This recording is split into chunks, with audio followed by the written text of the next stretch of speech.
आज है 4 अगस्त 2025, दिन है सोमवार। आइए देखते हैं मध्य प्रदेश की 10 बड़ी खबरें। लाडली बहनों को रक्षाबंधन पर शगुन के रूप में दी जाएगी 250 रुपए अतिरिक्त राशि।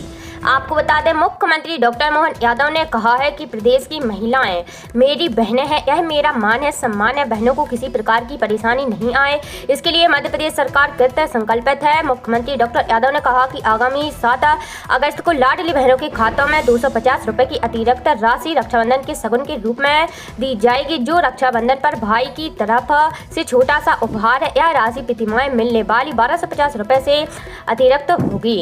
मुख्यमंत्री डॉक्टर यादव ने कहा कि उज्जैन की बेस्ट लाइफ स्टाइल कंपनी में वर्तमान में 1500 बहनों को रोजगार मिल रहा है। आने वाले समय में 4000 बहनों को रोजगार मिलेगा। इसके लिए सरकार कंपनी को नवीना जगह दे रही है, जहां बहनों के लिए आवास की सुविधा भी उपलब्ध होगी। मुख्यमंत्री डॉक्टर यादव रविवार को best life style company Ujjain में कार्यशील बहनों द्वारा आयोजित रक्षाबंधन कार्यक्रम को संबोधित कर रहे थे। चित्रकूट में मंदाकिनी नदी उफान पर, दुकानों में पानी घुसा। आपको बता दें, मध्य प्रदेश में बारिश का स्ट्रॉन्ग सिस्टम नहीं है, लेकिन उत्तर प्रदेश की यमुना का जल स्तर बढ़ने से चित्रकूट में मंदाकिनी नदी फिर उफान पर है। यहाँ राम घाट पर मंदिर के अंदर पानी घुसने लगा है। 100 से ज्यादा दुकानों में जल भराव हो गया है। प्रशासन ने नदी किनारे दुकान खाली करने के निर्देश दिए हैं। प्रदेश में पिछले 4 दिन से कुछ जिलों में ही हल्की बारिश का दौर है, लेकिन रविवार को ग्वालियर, चंबल और सागर संभाग के 9 जिलों में भारी बारिश हो सकती है। अगले 2 दिन तक ऐसा मौसम बना रहेगा। रविवार को ग्वालियर, श्योपुर, मुरैना, भिंड, शिवपुरी, दतिया, निवाड़ी, टीकमगढ़ और छतरपुर में भारी बारिश का अलर्ट है। यहाँ अगले 24 घंटे में 4.5 इंच तक पानी गिर सकता है। सीनियर मौसम वैज्ञानिक ने बताया कि साइक्लोनिक सर्कुलेशन और टर्फ प्रदेश के ऊपरी हिस्से में है, जिसका असर प्रदेश में नहीं रहा है। भारतीय रेलवे गढ़ रही है नए कीर्तिमान। आपको बता दें, मुख्यमंत्री डॉक्टर यादव रविवार को जबलपुर रायपुर एक्सप्रेस और रीवा पुणे एक्सप्रेस के शुभारंभ कार्यक्रम में उज्जैन से वर्चुअली शामिल हुए और संबोधित किया। मुख्यमंत्री डॉक्टर यादव ने नई ट्रेनों को हरी झंडी दिखाई। मुख्यमंत्री डॉक्टर यादव ने कहा कि मध्य प्रदेश आज रेल कनेक्टिविटी के मामले में छत्तीसगढ़ और महाराष्ट्र से सीधे जुड़ा रहा है। जबलपुर रायपुर एक्सप्रेस और रीवा पुणे एक्सप्रेस के शुभारंभ से यात्रियों के साथ व्यापार, व्यवसाय और पर्यटन क्षेत्र को बढ़ावा मिलेगा। बघेलखंड अंचल के रीवा में टाइगर सफारी और मेहर शक्तिपीठ की मां शारदा देवी के दर्शन सुलभ हो पाएंगे। इसी प्रकार संस्कार धानी, जबलपुर और भेड़ाघाट आने वाले पर्यटकों की संख्या बढ़ेगी। भारतीय रेलवे ने गत 11 वर्ष में उल्लेखनीय प्रगति की है। इलेक्ट्रिफिकेशन का 100% कार्य पूर्ण हो चुका है। मुख्यमंत्री डॉक्टर यादव ने कहा कि प्रधानमंत्री मोदी के नेतृत्व में 2025-26 में 2,65,000 करोड़ के बजट का प्रावधान रखा गया है। जबलपुर रायपुर इंटरसिटी एक्सप्रेस से पड़ोसी राज्य के साथ कनेक्टिविटी और बढ़ जाएगी। मुख्यमंत्री सुगम परिवहन सेवा में 7 सहायक कंपनियां करेंगी काम। आपको बता दें, प्रदेश में नगर वाहन सेवा समेत अंतर शहरी बस सेवा को सुगम बनाने के लिए मुख्यमंत्री सुगम परिवहन सेवा प्रदेश में जल्दी शुरू किए जाने के प्रयास परिवहन विभाग द्वारा किए जा रहे हैं। इसके लिए प्रदेश में राज्य स्तरीय कंपनी के साथ 7 सहायक कंपनियां गठित की गई हैं। मुख्यमंत्री सुगम परिवहन सेवा योजना को राज्य शासन द्वारा अप्रैल 2025 में स्वीकृति दी जा चुकी है। प्रदेश में राज्य स्तरीय कंपनी मध्य प्रदेश यात्री परिवहन एवं अधोसंरचना लिमिटेड कंपनी का गठन रजिस्ट्रार ऑफ कंपनी एक्ट में 3 जुलाई 2025 को पंजीयन के साथ हो गया है। मुख्यमंत्री राज्य स्तरीय कंपनी के अध्यक्ष होंगे। परिवहन मंत्री एवं मुख्य सचिव उपाध्यक्ष होंगे। राज्य स्तरीय कंपनी के अधीन राज्य शासन के द्वारा लिए गए निर्णयों के अनुसार 7 सहायक कंपनी संपूर्ण प्रदेश में रहेंगी। वर्तमान में इंदौर, उज्जैन, भोपाल, जबलपुर, सागर, रीवा और ग्वालियर में कार्य कर रही सिटी बस कंपनी के शेयर होल्डिंग में परिवर्तन करते हुए इन 7 शहरों की नवगठित कंपनियां बनाई गई हैं।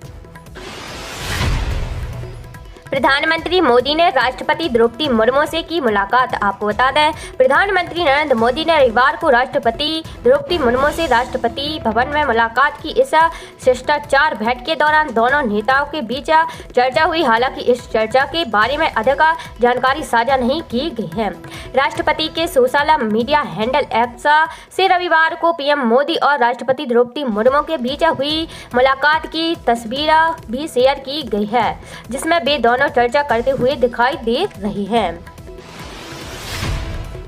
फसल बीमा करवाने की तारीख 14 अगस्त तक बढ़ी। आपको बता दें, सरकार ने खरीफ फसल के लिए बीमा कराने की तारीख 1 महीना और बढ़ा दी है। पहले यह 31 जुलाई तक निर्धारित थी। अब ऋणी किसान 14 अगस्त तक बीमा करवा सकते हैं, जबकि अऋणी किसान 31 अगस्त तक इसका फायदा ले सकेंगे। कृषि विभाग के अधिकारियों के अनुसार प्रधानमंत्री फसल बीमा योजना के अंतर्गत किसानों के लिए फसल बीमा 1 जुलाई से शुरू हो चुका है। इस योजना में किसानों द्वारा दी जाने वाली प्रीमियम राशि निर्धारित कर दी गई है। सोयाबीन के लिए 840 रुपये, मक्का के लिए 722 रुपये, सिंचित धान के लिए 814 रुपये, असिंचित धान के लिए 651 रुपये और अरहर के लिए 735 रुपये प्रति हेक्टेयर प्रीमियम देना होगा। प्रधानमंत्री फसल बीमा योजना के तहत बीमा करवाने के इच्छुक अऋणी किसान अपनी निकटतम बैंक शाखा, सरकारी समिति, अधिकृत चैनल या जन सेवा केंद्र पर जाकर आवेदन कर सकते हैं।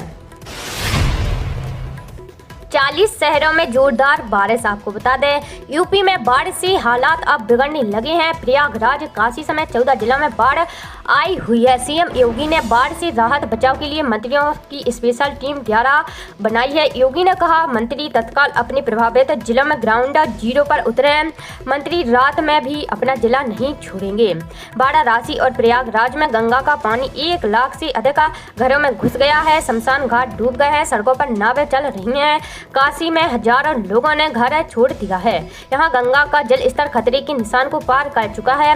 दोपहर 12 बजे गंगा का जल स्तर 71.66 मीटर रिकॉर्ड किया गया है, जबकि यहाँ खतरे का निशान 71.26 मीटर है। ऐसे में गंगा खतरे से 40 सेंटीमीटर ऊपर बह रही है। गोंडा में बोलेरो नहर में गिरी, 11 की मौत। आपको बता दें, यूपी के गोंडा में तेज रफ्तार बोलेरो बेकाबू होकर सरयू नहर में गिर गई। हादसे में 11 लोगों की मौत हो गई है। इनमें एक ही परिवार के 9 लोग हैं। ड्राइवर समेत 4 लोग बच गए हैं। अभी 10 साल की बच्ची लापता है। SDRF टीम उसकी तलाश में जुटी हुई है। प्रधानमंत्री नरेंद्र मोदी ने हादसों पर दुख जताया। उन्होंने मृतकों के परिजनों को 2 लाख रुपए और घायलों को 50,000 रुपए देने की घोषणा की है। किसानों को मिलेगा 20,000 रुपए का लाभ। 3 किस्तों में सरकार भेजेगी राशि।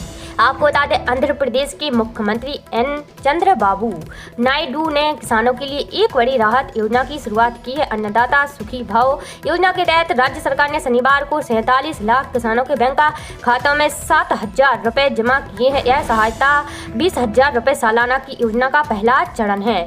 क्या है अन्नदाता सुखी भाव योजना? इस योजना के तहत किसानों को सालाना 20,000 रुपए की आर्थिक सहायता 3 किस्तों में दी जाएगी। इसमें से 14,000 रुपए राज्य सरकार देगी और 6,000 रुपए केंद्र सरकार की पीएम किसान योजना के तहत मिलेंगे। MP में बाढ़ से 2 माह में 275 मौतें। आपको बता दें, प्रदेश में कई इलाकों में भारी बारिश से नदी नाले उफान पर हैं। इस वजह से हादसे भी हो रहे हैं। हाल ही में सीहोर जिले के बहरूखो वाटरफॉल में 2 छात्रा बह गए हैं। यहाँ 15 दिनों में डूबने से 7 लोगों की मौत हो चुकी है। पूरे मध्य प्रदेश की बात करें तो बाढ़ के दौरान हुए हादसों में 275 लोगों की जान जा चुकी है। मानसून की आमद के बाद से जून और जुलाई के ये आंकड़े सरकार ने खुद विधानसभा में बताए हैं, जबकि 1,657 पशुओं को भी जान गंवानी पड़ी है। मुख्यमंत्री डॉक्टर मोहन यादव भी प्रदेश में बाढ़ से बचाव और राहत को लेकर 31 जुलाई को कलेक्टरों के साथ वीडियो कॉन्फ्रेंसिंग में कह चुके हैं कि लोगों को सुरक्षित बचाना सरकार की पहली प्राथमिकता है। इसके लिए जरूरत होने पर सेना की भी मदद लेने के लिए कहा है।